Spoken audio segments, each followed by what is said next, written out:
não parar, não precipitar e não retroceder. Então dizer para esse cara, sabe quando nós vamos parar? Nunca. Nunca na sua porca vida. Né?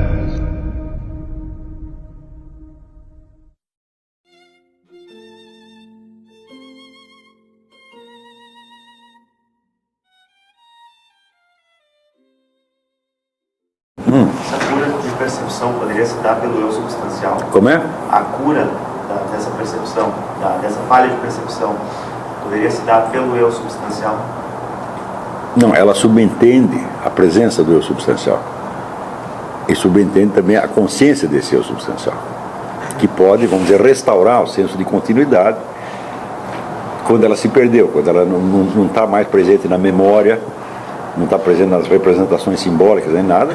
O eu substancial pode, em princípio, restaurar tudo isso, mas nós não sabemos como, né? Eu estou falando isso aí, tudo que eu estou dizendo pressupõe uma reforma completa da psicologia, da psiquiatria, tudo. Você tem que inverter o ponto de vista, porque toda a psicologia moderna, toda a psicologia, a psiquiatria, toda a ciência moderna, ela parte, vamos dizer, da ideia cartesiana. Então só tem duas hipóteses. Se você vai para o lado idealista, você acredita, como eu acho que quem definiu assim foi de Bonaldo, que o ser humano é uma consciência servida por órgãos. Então a consciência é como um cavaleiro que monta um cavalo e o faz funcionar. Ou ao contrário, se você vai para o lado materialista, você acredita que o ser humano é um conjunto de órgãos que produz uma consciência. Então, toda a discussão moderna é isso aí. E o que eu estou dizendo aqui é incompatível com uma coisa e com a outra. Está entendendo? O que os camaradas chamam de consciência está misturando tudo isso, todas as funções psíquicas. Não é isso? E os órgãos não estão colocados para as funções psíquicas como um cavalo está para o cavaleiro. Está entendendo? Quer dizer, o nosso corpo, ele não é um instrumento do eu substancial. Ele é uma forma de presença do eu substancial numa certa faixa de realidade. Assim como numa outra faixa, terá outra modalidade de presença. Então não é como uma máquina que você está operando. Está entendendo? E nesse sentido que eu estou falando, uma ideia que você tenha não é mais psíquica do que o seu corpo inteiro é psíquico de algum modo. Entendeu? Quer dizer, é o conjunto, vamos dizer, de percepções, de funções, vamos dizer, de certo modo elementares, que sustentam o resto da psique, mas que é psíquico também. Então, nós estamos viciados por 3 ou 4 séculos dessa distinção de corpo e alma feita na base cartesiana. Quando, vamos dizer, os escolásticos diziam que o composto corpo e alma é indissolúvel, eles estavam muito mais próximos da verdade do que o Descartes. Para o Descartes havia uma diferença, havia duas substâncias, uma substância chamada corpo, outra substância chamada alma. São Tomás de Aquino dizia, não, isso é uma substância, que é um composto indecomponível, porque se decompor você morre.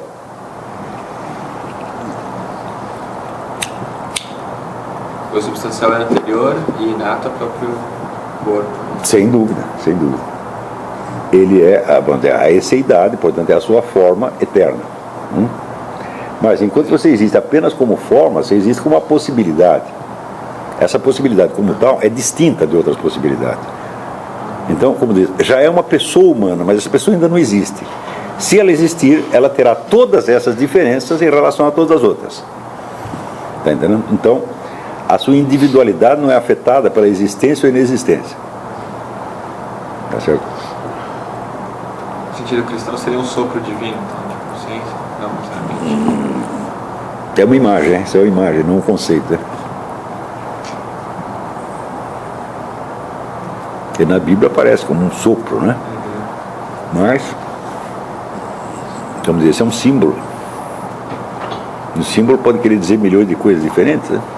Das quais algumas serão verdadeiras, outras serão falsas. Poética. Você está em linguagem poética. Essa forma ela pode existir como possibilidade, mas ainda não existe a pessoa real, né? A pessoa real só pode existir quando essa forma se atualiza na matéria. Na matéria, certamente. Mas quando essa matéria também deixa de existir o corpo, essa matéria não é propriamente o corpo, né? Não é isso que São Tomás estava dizendo. Identifica a matéria com o corpo? Sim, certamente. Mas quando o corpo morre, a forma não continua existindo, mas não é o eu substancial que continua existindo, é só a forma? Não, o eu substancial continua existindo, mas acontece o seguinte: o eu substancial, quando eu digo que ele é uma forma permanente, isso não quer dizer que ele também não tenha uma história. Ele não é eterno, isso é importante entender, né? A esseidade é eterna como possibilidade, mas a partir do momento que ela começou a existir materialmente, na matéria, a partir daí ela tem uma história. E essa história não termina quando você morre.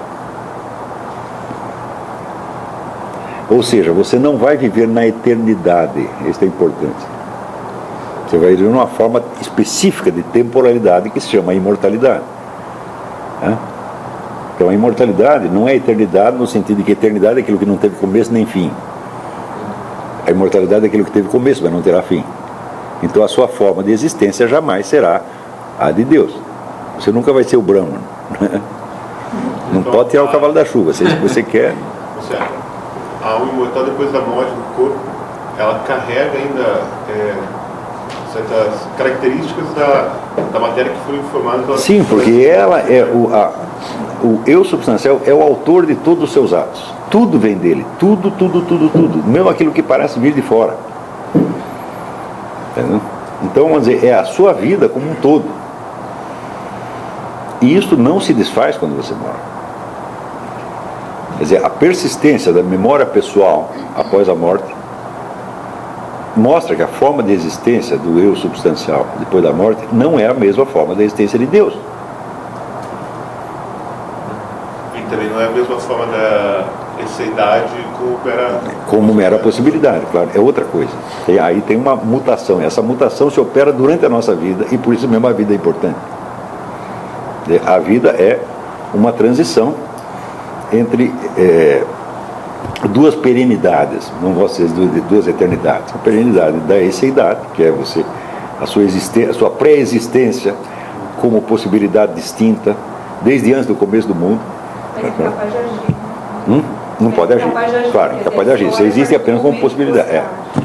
Então, na hora que forma o composto indissolúvel, alma e corpo, tá certo? Então começa a sua biografia, a sua vida, por assim dizer. E esta vida não termina na morte. Quer dizer, você não vai passar por um estágio, por uma situação estática, no qual nada mais acontece. Não é assim. Continua acontecendo coisas. E você continua sendo uma individualidade. Só que é uma outra experiência.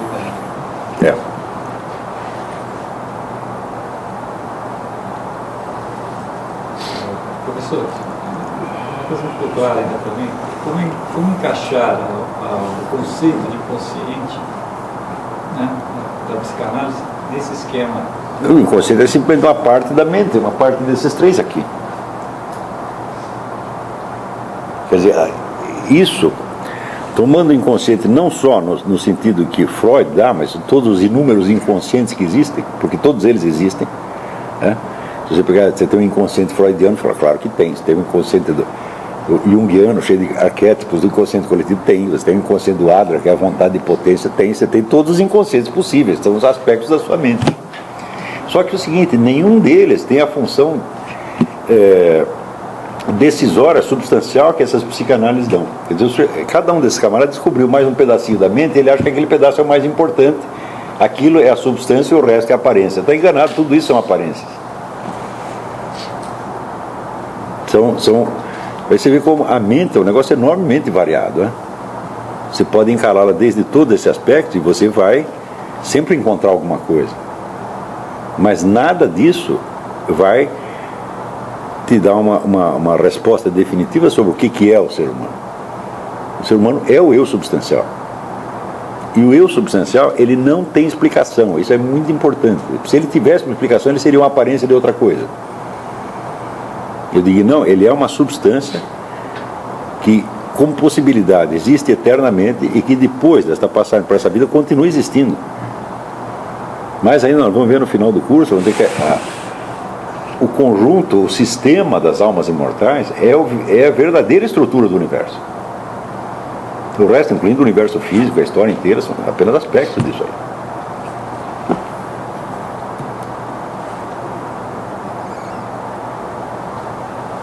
Agora, toda a dificuldade de conceber isso, eu digo, são de certo modo, vícios de linguagem acumulados ao longo de 3 ou 4 séculos.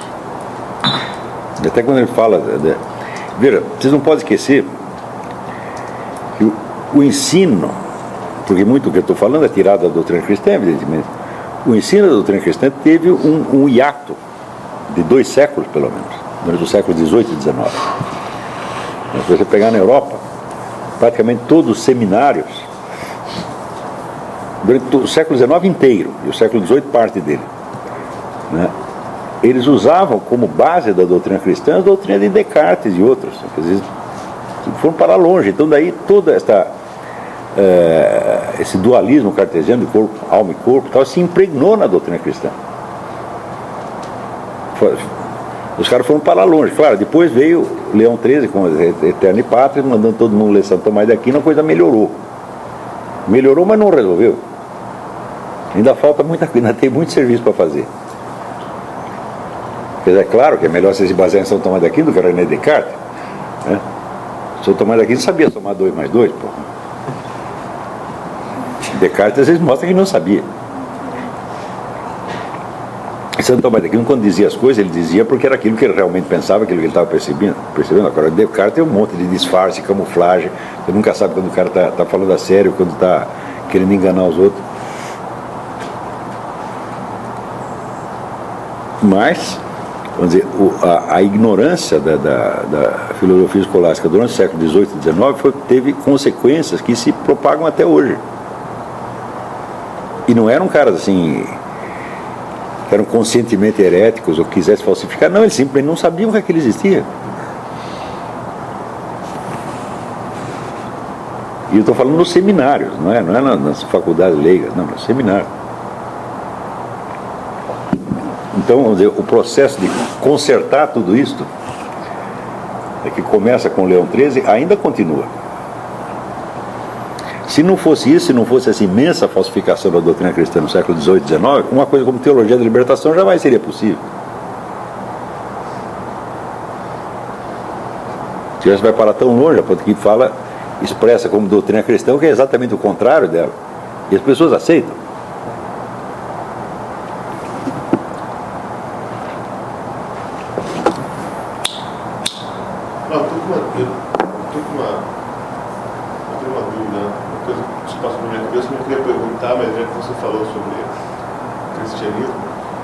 Esse eu substancial, né, que se forma depois que a possibilidade se atualiza na matéria e ele sobrevive, de certa maneira, carregando a materialidade, né, para a perenidade, são as limitações do corpo, etc. É o que você, olha, o que você leva assim, o que você fez com a sua porca vida.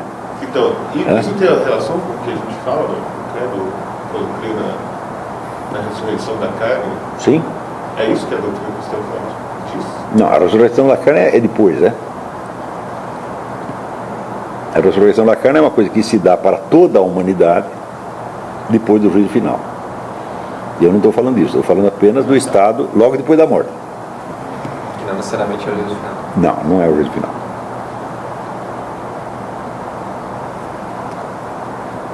Agora, se os camaradas não fossem, se os seres humanos não fossem imortais, tá certo? Como seria possível o juízo final? Ficar em suspenso. Você vai ficar em suspenso? Ele vai.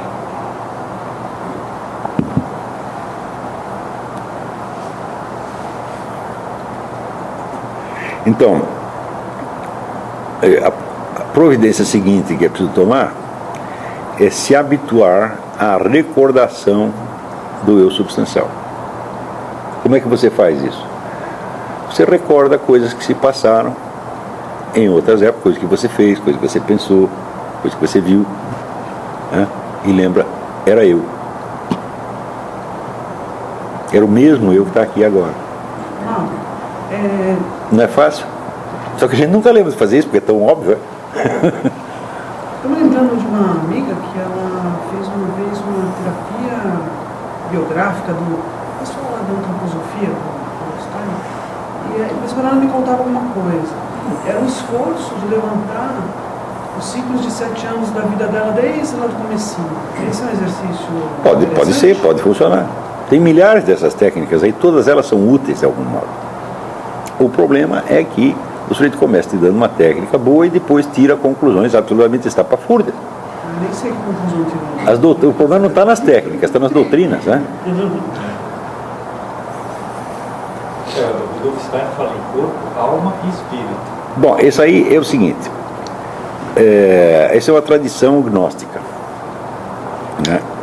No cristianismo, você admite esse ternário com a diferença de que o espírito não é distinto da alma, ele é apenas a parte superior da alma. Não é um terceiro elemento. É isso. A alma tem um aspecto dual, tem um aspecto,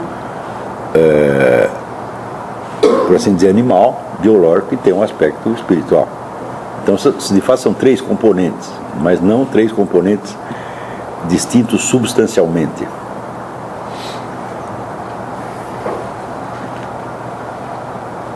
Até nós raciocinamos em termos de corpo e alma, nos confunde um pouco. É uma substância. O que há não é corpo e alma, meu filho, é o eu substancial. Entendeu? Porque se você falar, a alma é um conceito genérico, de como a minha alma pode sobreviver. Ou a minha alma é eu, ou então eu não sobrevivi coisa nenhuma. Então quem subsiste é eu, não é minha alma. Está entendendo? Mesmo porque a alma tem um monte de funções que são, vamos dizer, da psique animal, que não podem sobreviver de maneira alguma. Né? Então, vamos dizer, a salvação das almas, bom, é uma figura de linguagem, não é um conceito rigoroso. Por exemplo, examinar criticamente essa expressão, né? E fazer as distinções devidas, é uma coisa que eu acho que ninguém fez, pelo menos pode ser que alguém fez, mas eu não encontrei até hoje quem fizesse. Não é baseado em recompensa. Como é? Não é baseado em recompensa de danação. Não é esse o juízo. Não, como é que a minha pobre alma pode receber uma recompensa, uma salvação ou danação? Quem tem que receber sou eu. Quem fez as coisas não foi minha alma, fui eu. É isso? A alma tem elementos que naturalmente morrem, né? São, vamos dizer, as partes inferiores da alma, estão mais ligadas à vida biológica, não vejo por que elas deveriam sobreviver. Não é isso? Então, vamos tirar, dizer, quem sobrevive não é a sua alma, é você. E esta parte que sobrevive, isto que sobrevive, é o que você realmente foi todos os dias da sua vida, e não somente agora. Não são coisas que você está percebendo agora, que está pensando agora, coisas que você recordou. Não, é o que você substancialmente foi ao longo do tempo, e que é o padrão de unidade de todas as suas experiências psíquicas sucessivas. Está entendendo? Olavo, o que é mais fácil perceber primeiro? A sua alma imortal ou a do outro? Não, a sua, evidentemente. E não se esqueça a alma imortal. Ninguém falou de alma imortal, estou falando do eu. Alma é um conceito genérico. Eu é. Né? Você pode usar a palavra eu como um conceito genérico, mas geralmente não é assim que a gente usa. A gente usa o eu executivamente. Eu sou isso, eu fiz aquilo, eu quero aquilo. Não é isso? Então não é um conceito genérico, não é o eu em geral que vai sobreviver. Não, isso aí não existe. Né? Então, o que subsiste durante toda a sua vida é o eu substancial do qual você tem o vivo sentimento o tempo todo. Só que justamente por estar aí o tempo todo, ele fica, mas os seus estados passam. É o famoso verso do Guillaume Apollinaire. Les jours s'en vont, je demeure. Os dias vão e eu fico. Os dias, quer dizer, tudo que passa pelo mundo físico e pela sua mente, tudo isso vai, não tem substancialidade, tudo isso é transitório, é fumaça. Mas tem algo que fica, o que é? É você que fica. Então, eu acho que esse sentimento de continuidade do eu, ele pode ser reforçado né? Porque afinal de contas ele é apenas um sentimento, portanto é um estado psíquico também. Ele pode ser reforçado de tal maneira que a sua vida psíquica passe a refletir mais aquilo que é permanente e verdadeiro em você. Está entendendo? E na hora que a gente, quer dizer, por enquanto nós estamos falando do eu substancial durante esta vida, né? Mas tão logo nós articularmos isto com a perspectiva de vida após a morte, então você verá que você já está vivendo a vida após a morte agora.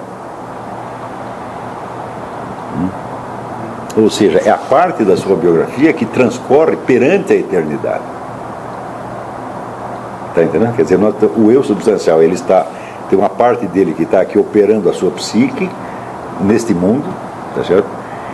Mas ele já, de certo modo, ele já está presente perante a eternidade. Então, sem isto, então, a perspectiva de vida após a morte, juízo final, de danação, só não faria sentido nenhum, não seria nem concebível, não poderíamos nem pensar uma coisa dessa. Mas então, antes de pensar assim, o meu eu, a minha presença perante a eternidade, ou na eternidade, antes de pensar isso, vamos pensar a minha presença, a mim mesmo, o meu eu substancial nesta vida aqui, né? E lembrar assim, eu sempre estive aí, eu nunca estive ausente, né? O sentimento que eu tinha de mim mesmo era o mesmo, embora os meus estados emocionais mudassem, o meu sentimento da minha identidade permanecia. Então é esta recordação que eu estou sugerindo que vocês façam, né? Lembre de você mesmo agindo em outras circunstâncias e veja que o seu senso de ser agente dos seus atos, de ser o agente criador dos seus atos, era o mesmo. Eu estava lá, você brincando de brinquedinho de montar, brincando de carrinho e tal, era você que estava fazendo isso. E você sentia que você estava fazendo, né? Quando você está pensando coisas, né? Tendo pensamentos malignos que você não vai contar para ninguém, ué, quem é? É você mesmo. Agora, aí a coisa complica, por gente ter os pensamentos malignos, por gente nega que teve, não é isso? Então aí você falsificou sua própria história, mas o dia que você entender que o sentimento de continuidade do eu é mais importante do que você ter uma boa autoimagem, é certo? Você assumirá os pensamentos malignos também como parte normal da sua biografia. Não vai ficar tão assustado assim, né? Porque afinal de contas, quem não quer que você peque são os outros. Não é isso? Você quer pecar desesperadamente. E Deus sabe que você vai pecar mesmo, Ele está lá para perdoar você. Então qual é o problema? Por que ter tanto medo de ver os seus pecados? Tá entendendo? Eu acho que eu sei todos os meus. Eu não fico tão assustado assim com eles. Né? Uma percepção que às vezes, não sei, assim, uma coisa que me vem periodicamente à mente é o seguinte, a sua mente parece que nunca envelhece. Então, não é a sua mente, mas, por exemplo, você vê... A mente envelhece sim. Não, a mente, mas assim... Quando chega uma idade, você vê os feitos, como é o nome desse desgraçado, né? Não é a mente, mas, por exemplo, tem uma sensação que parece que é permanente, que embora você tenha mudado aquilo, você parece que você não envelheceu. Mas é isso mesmo, o eu substancial não envelhece, é sempre o mesmo. Então, por isso que eu digo, ele é o centro agente de tudo que você fez, de tudo que você sentiu, de tudo que você pensou. Então, você raramente se lembra dele, porque você se lembra das suas ações, dos seus pensamentos, etc, etc. E não de você mesmo. Mas eu acho que isso pode ser muito, muito fortalecido. Porque é gostoso, né? É bom você lembrar que você estava ali, era eu mesmo, né? Entendeu? Quer dizer, você tem uma familiaridade com você mesmo. É um negócio incrível isso aí.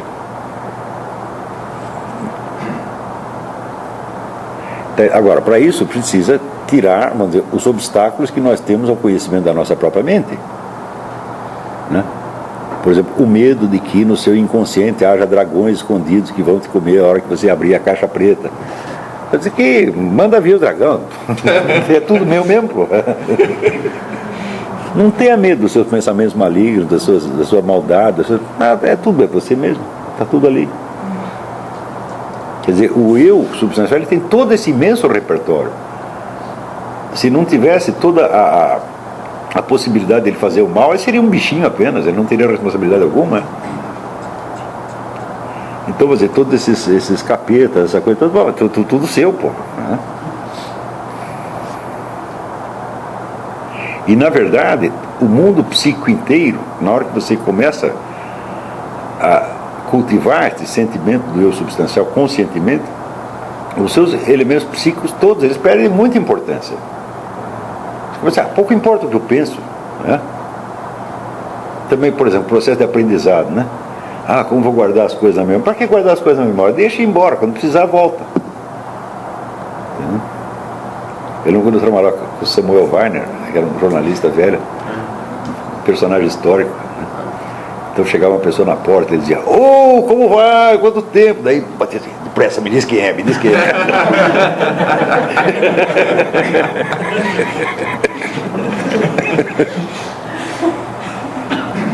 Né, quer dizer, então ele usava o cérebro do outro como uma espécie de HD auxiliar.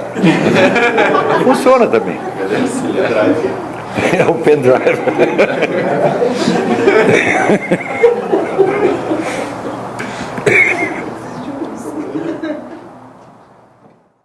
E aí, pessoal, tranquilo? Então, se inscreva no canal, compartilhe, comente, ajude o nosso canal. Os links estão na descrição do vídeo. Você pode participar pelo Apoie-se, pela vaquinha. Qualquer forma de ajuda será muito bem-vinda. Pode curtir, comentar e compartilhar também para ajudar nosso canal. Quem quiser seguir a gente nas redes sociais estão todas aí na descrição do vídeo. Muito obrigado, sempre com Deus, pátria, família e liberdade. Tamo junto, forte abraço.